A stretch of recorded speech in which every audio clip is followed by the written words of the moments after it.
Amen. Voulez-vous partir vous aussi? Chers frères et sœurs, en Christ, suivre Jésus peut sembler parfois paradoxal, en ce sens que marcher derrière lui, c'est aller au-devant de choix difficiles, parce qu'il y a beaucoup d'exigences. Même ses contemporains en ont fait l'expérience, eux qui l'ont suivi sur les routes de la Galilée et qui l'ont vu faire des miracles sous leurs yeux. En lisant attentivement les textes de ce dimanche qui nous parlent du choix que nous avons à faire par rapport au Dieu de Jésus-Christ, on pourrait être amené à se poser cette question. Peut-on suivre Dieu dans sa radicalité, avec toutes les exigences que nous apprenons des évangiles? Comme les tribus d'Israël réunies autour de Josué, notre oui peut se fonder sur le soutien que Dieu nous a apporté. Le peuple d'Israël choisira de ne pas abandonner le Seigneur qui les a libérés de l'esclavage en Égypte, de servir pour lui, c'est-à-dire le peuple. C'est aussi mettre en lui toute sa confiance et se laisser guider par le Seigneur lui-même. L'évangile de ce dimanche est le terme de la polémique qui tient depuis plusieurs dimanches. Il nous invite au cœur d'une crise assez importante entre Jésus et ceux qui le suivent. Il y a comme une énorme incompréhension, une grosse déception, parce que, comme dit le texte, les gens ont dû se poser des questions. Entre autres, fallait-il les retenir en revoyant plutôt sa méthode, c'est-à-dire son langage, ou laisser de côté certains sujets, des sujets qui pouvaient vraiment éloigner les autres. Ce qui est sûr, il était dans une situation inconfortable. Jésus était dans une situation inconfortable. Et que dire des disciples? Partir ou rester? Aujourd'hui encore, cette question se pose à chacun d'entre nous. Rester dans l'église ou partir?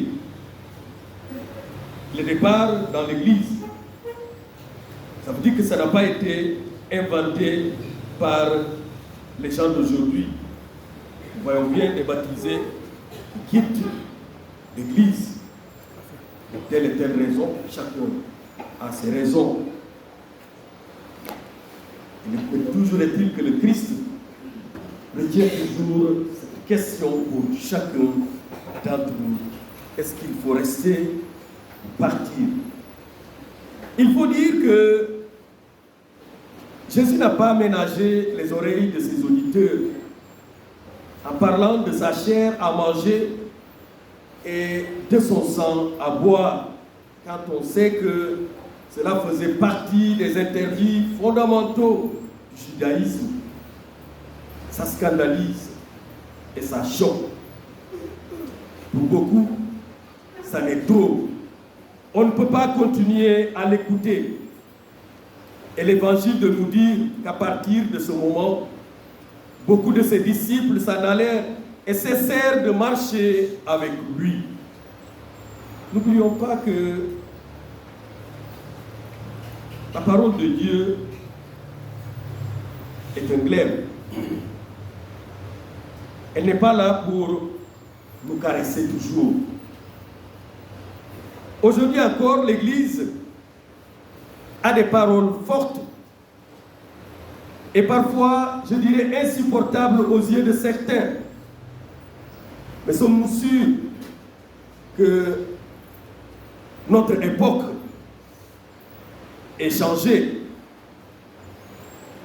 Quand l'Église parle de certains grands thèmes sur l'homme, la dignité humaine, la sexualité, etc., on voudrait que le discours de l'Église soit plus conforme au mode. On voudrait que cette Église parle le moins possible de Dieu, ou qu'elle parle le plus possible dans le sens que la société voudrait. C'est-à-dire aller dans le sens de la société. Est-ce qu'à ce moment-là, l'Église va vraiment dans le sens de cette mission qui lui a été confiée par le Christ? Dans l'évangile du jour, Jésus venait de multiplier les pains. Le peuple bien rassasié était bien content, prêt à continuer à le suivre et même à le faire roi. Jésus était bien conscient de cette popularité qui venait des miracles qu'il opérait. Il aurait bien pu céder à la tentation de la popularité en continuant à faire des miracles pour maintenir le peuple auprès de lui. Mais il ne le fera pas, parce que sa mission est de semer la parole qui transforme le cœur et la vie de l'homme pour le rapprocher de Dieu. L'Église n'est pas une salle ou une boutique, je dirais, de miracles, mais le lieu où la parole de Dieu se proclame. Jésus choisit de ne retenir personne, de laisser aller ceux qui ne supportent pas son message, qu'il trouve peut-être prétentieux et intolérable. Voulez-vous partir, vous aussi, dit-il. Aujourd'hui encore, je l'ai dit tout à l'heure, il y a des chrétiens qui partent, qui quittent l'Église. Ils ont peut-être leurs raisons. Il y a aussi des scandales dans l'Église. Ces scandales qui ont secoué l'Église entière. La question de Jésus aux 12 doit résonner dans nos oreilles, parce que c'est le Seigneur lui-même qui la pose à chacun de nous. Veux-tu partir, toi aussi? Veux-tu m'abandonner? Veux-tu quitter l'Église? Oui, chers amis, comme Pierre dans l'Évangile et les tribus d'Israël dans la première lecture, nous avons fait le choix de Dieu. Et ce choix, nous l'avons fait depuis notre baptême. Nous avons choisi certainement de rester avec Jésus. Mais il est important pour nous de nous interroger sur notre capacité à assumer ce choix que nous avons fait depuis notre baptême. Notre capacité à rester tout le temps avec le Christ. Pierre et les autres disciples ont choisi de rester avec le Christ. Mais sont-ils restés tout le temps avec lui? Rappelons-nous l'épisode de la Passion. Sont-ils restés toujours avec Jésus? On finit par se demander si ceux qui sont partis les premiers n'avaient-ils pas vu plus vite que les autres qui sont restés. L'Évangile veut tout simplement nous faire comprendre qu'en réalité, tous vont l'abandonner, c'est-à-dire les disciples, ceux qui l'ont suivi, tous vont l'abandonner. Comme eux, nous l'abandonnons tous un jour ou l'autre dans telle ou telle situation que nous avons vécue. Nous tournons le dos, nous choisissons autre chose, parfois même la facilité, alors que nous savons que l'Évangile est là pour nous éclairer, l'Évangile est là pour nous guider. Mais Jésus sait que nous sommes faibles. Il sait que nous sommes pétris de chair.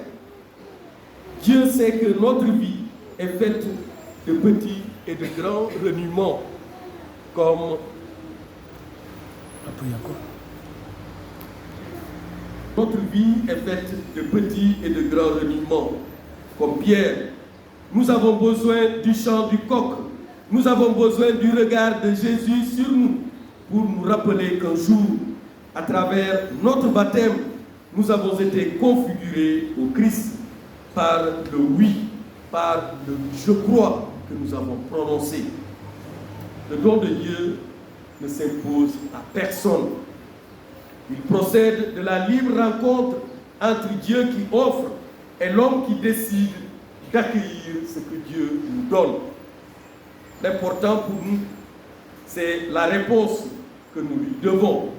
Cette réponse qui doit être réaliste et confiante, à l'instar de celle de Pierre, qui est un acte de foi reconnaissant en Jésus le Fils de Dieu et le Sauveur envoyé par le Père par amour pour les hommes. Je finis en disant, chers amis, qu'il nous soit donné de toujours reconnaître en Jésus qu'il est le chemin, qu'il est la vérité et la vie, au nom du Père et du Fils et du Saint-Esprit. Amen.